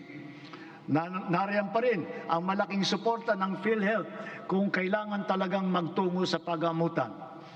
Patuloy na pinaparami ng PhilHealth ang sakop nitong mga sakit, kondisyon at serbisyo.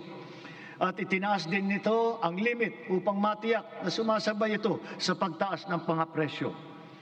Pinahahalagahan ng PhilHealth ang mga laganap at malubhang mga karamdaman tulad ng cancer at sakit sa puso. Kasama na rin ngayon ang pagpapagamot ng HIV/AIDS upang makatulong sa pagpigil na dumadaming mga kaso dito sa bansa. Pati na rin ang TB na kumikitil ng halos 100 buhay bawat araw dito sa atin. Para mapaganda pa ang suporta natin sa mga batang may developmental disabilities, dodoblehin natin ang PhilHealth package para sa pagpapatingin sa therapy.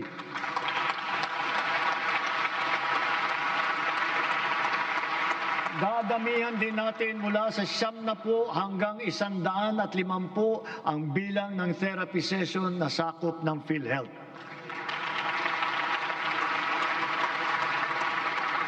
Nakaantabay din para sa kanila ang Project Aruga ng DSWD para sa karagdagang tulong pinansyal. Mula sa lagpas 5 milyong pamilyang Pilipino na gumagamit ng PhilHealth noong 2022, umabot na sa mahigit 7.5 milyong pamilya ang nakatamasa ng mga benepisyo ng PhilHealth nitong nakalipas na taon. Lahat ng ito ay gawa ng ating masigasig na paghikayat, maayos na proseso ng pagrehistro at mas pinabilis pang pagbayad sa mga ospital at healthcare providers. At mula nung inilunsad matapos ng huling SONA, halos 3 milyon ng kapwa natin ang walang binayaran, kahit 5 sa kanilang pagpapagamot, gawa ng ating zero balance billing sa mga ward ng ospital ng DOH.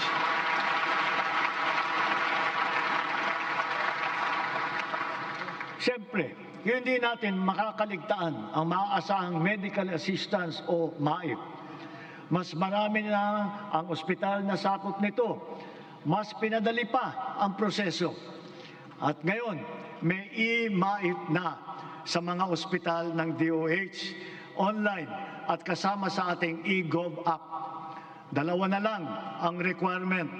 Wala na ring GL, kaya hindi na kailangan pumila o magmakaawa pa sa sino mang politiko.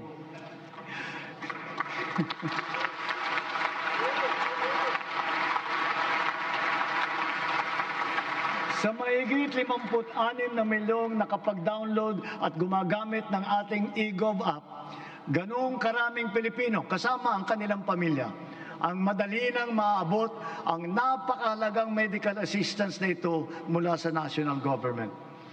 Kung kaya't sa puntong ito, mahigit 8 milyong pasyente na ang natutulungan ng maaasahang MAIP. Sa ating ginagawang mga pagbabago, mas marami pa ang matutulungan nito, anumang antas sa lipunan. Paraan natin ito upang mapakinabangan ng mamamayan ang buwis ng kanilang binabayaran. Malaking bahagi ng naisalba nating pondo mula sa korupsyon sa flood control project, binuhos po natin sa edukasyon, sa pagkain, sa DOH, PhilHealth at sa MAIP. Para talagang makatulong, makapagpagaling at makapagpalakas ng katawan ng Pilipino. Patuloy pa nating inaayos ang sistema ng mga ospital at mga pasilidad sa bansa, kasama ang mga bukas at mga specialty center. Mayroon din Valor Clinics na tanging para naman sa ating mga veterano at kanilang pamilya. At magsisimula na rin tayong iguhit ang plano para sa makapagtayo ng isang Virology and Vaccine Institute dito sa ating bansa.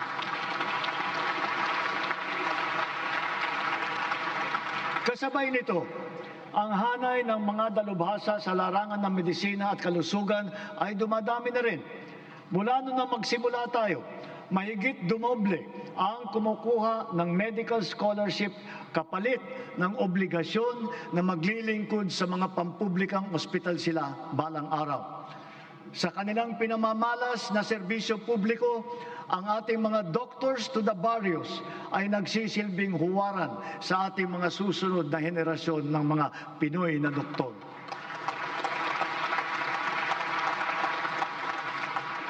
As we have witnessed and proven during this difficult period, our strong foreign relations have earned us incalculable dividends. The Philippines is once again a full member of the community of nations.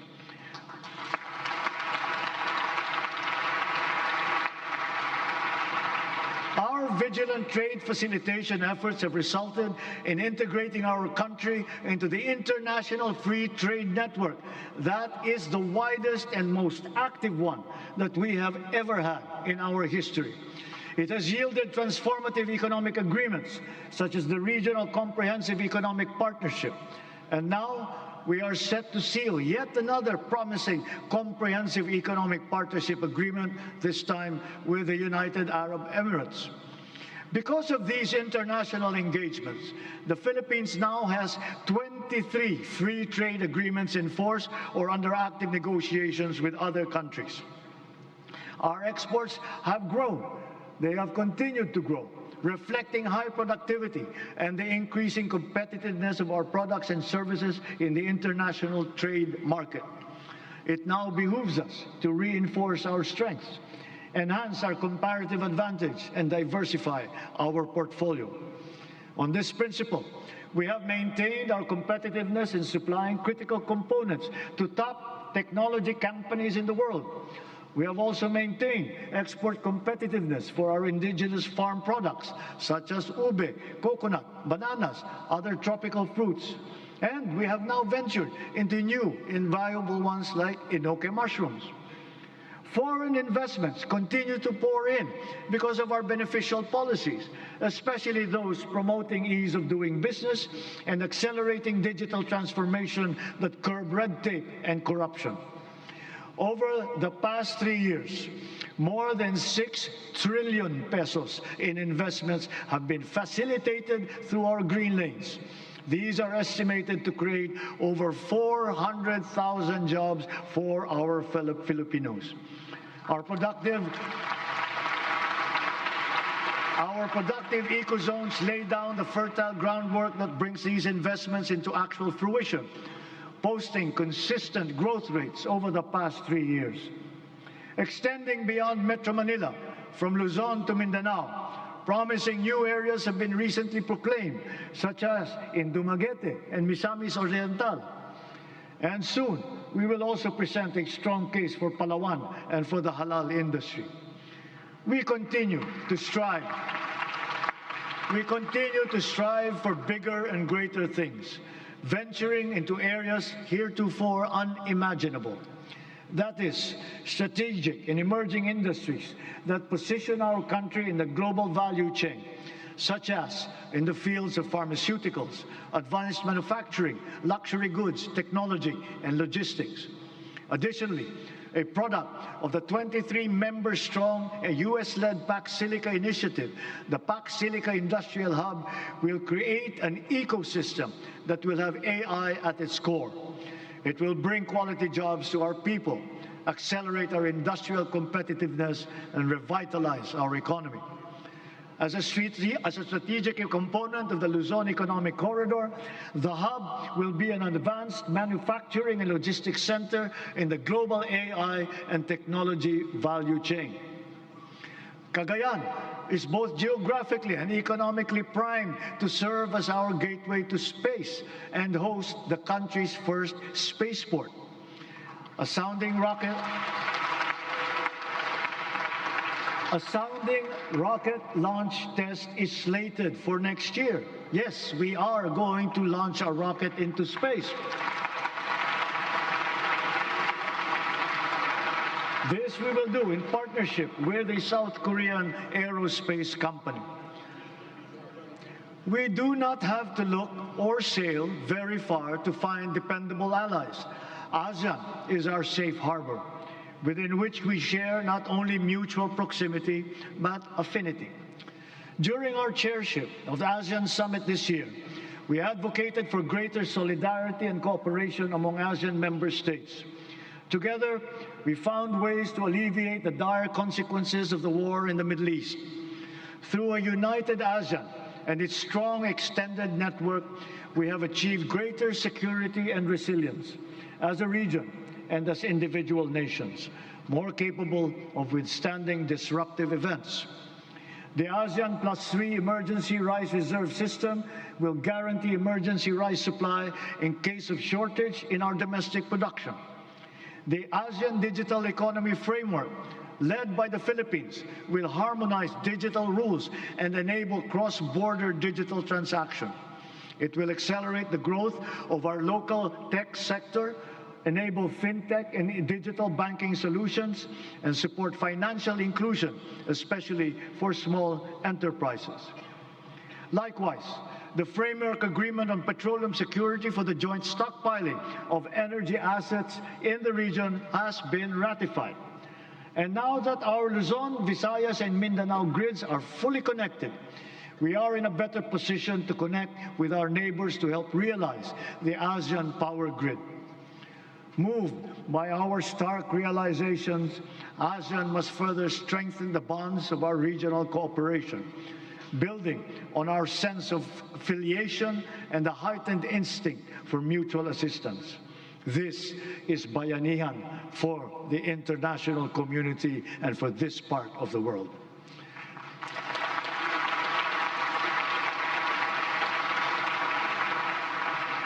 And more significantly, we in ASEAN, joined by the entirety of Filipinos who by nature are peace-loving, re-echo our unified appeal for an end to violent conflict. We appeal to all parties for a heightened sense of community, to a return to the table, armed only with a genuine desire for peace and for normalcy. True diplomacy builds, violent conflict only destroys. Peace and order are the foundations of security for our country, for our region, for the world. A long but worthwhile 15 years since its signing, we are now ready to formalize a historic completion of the government's peace pact with the CBA-CPLA. And in accordance with the Republic Act number 12317, the BARM electorate is now poised to partake in BARM's first regular parliamentary election.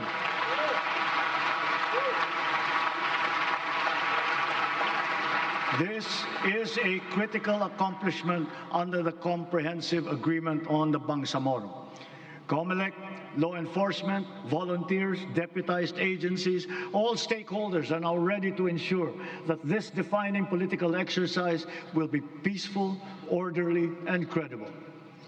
May these inspiring developments strengthen our collective belief in the unity and indivisibility of the Filipino nation amidst our individual diversity.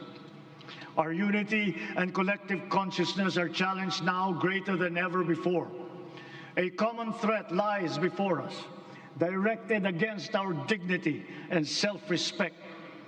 Of late, our very humanity has been called into question.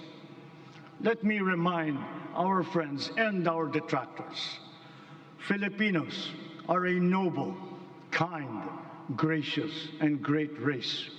We are not greedy, we are not racists, we are not liars.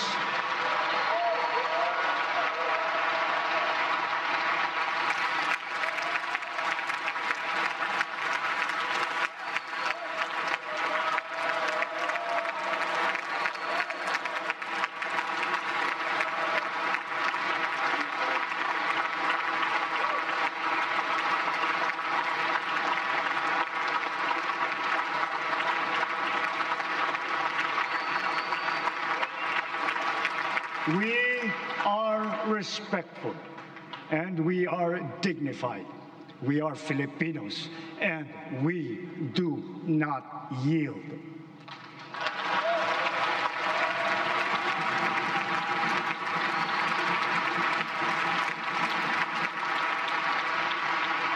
Just recently, we celebrated the 10th anniversary of the final and binding 2016 Arbitral Award, which stands as a definite benchmark for the interpretation and application of the UNCLOS.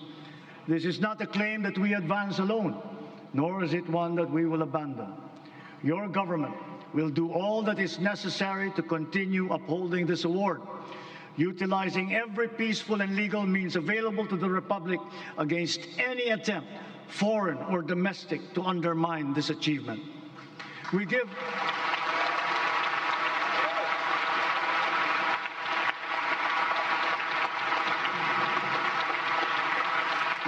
honor to our armed forces, the Coast Guard, even our fisherfolk, who all continue to patrol and ply our seas in the face of great risk.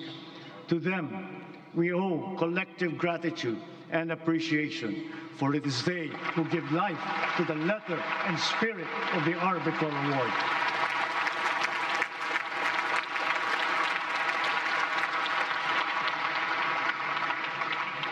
Mga kapwa kong Pilipino, sa ganitong mga banta sa ating seguridad, sa loob at sa labas ng bansa, tayo'y tumindig ng taas noo at magkapit-bisig. Dahil tayo man ay magkakaiba sa maraming bagay, iisa lang tayong lahi. Tayong lahat ay Pilipino, Pilipino sa diwa, Pilipino sa dugo. Manaig nawa ang pagkakaisa at ang pagmamahal natin sa inang bayan at sa kapwa Pilipino. Sa bagay na ito, hindi tayo magkakatunggali. Tayo ay magkakabigkis tulad ng ating pinamana sa ating buong kasaysayan. Sa mga pang-aalipusta, hindi tayo matitinag. Sa manlulupig, hindi tayo pasisiil.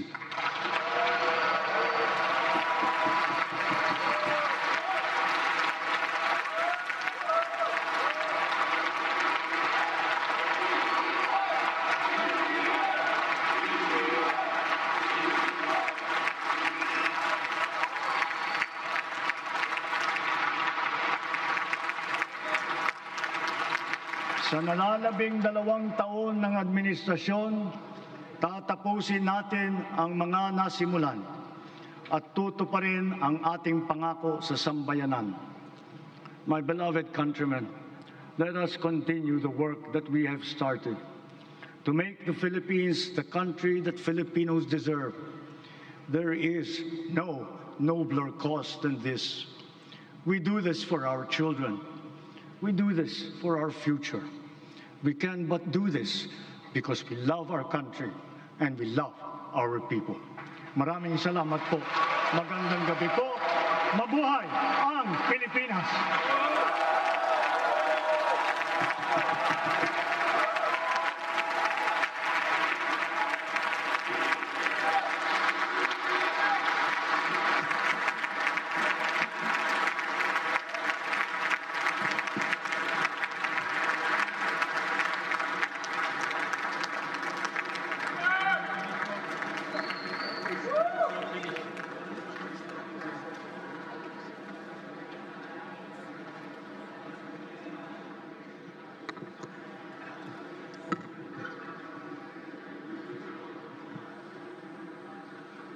On the part of the Senate, the joint session is adjourned. On the part of the House of Representatives, the joint session is adjourned.